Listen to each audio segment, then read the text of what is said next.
ಈ ಜನುಮವೇ ದೊರಕಿದೆ ರುಚಿ ಸವಿಯಲು.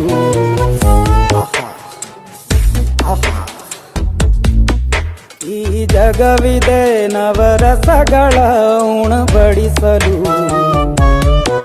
ಬಿಸಿ ಬಿಸಿ ಇದೆ, ಬಿಸಿ ಬಿಸಿ ಇದೆ ನಳಪಾಕ ದಿನ ದಿನ ನೂತನ. ಈ ಬಿಸಿಯುವಾರುವ ಮೊದಲೇ ಎಲ್ಲರ ಜೊತೆಯ ಮೆಲ್ಲುವ ಕಲೆಯ ಜೀವನ ಜನುಮವೇ. ಈ ಜನುಮವೇ ದೊರಕಿದೆ ರುಚಿ ಸವಿಯಲು. ಈ ಜನುಮವೇ ದೊರಕಿದೆ ರುಚಿ ಸವಿಯಲು. ಈ ಜಗವಿದೆ ನವರಸಗಳ ಉಣಬಡಿಸಲು.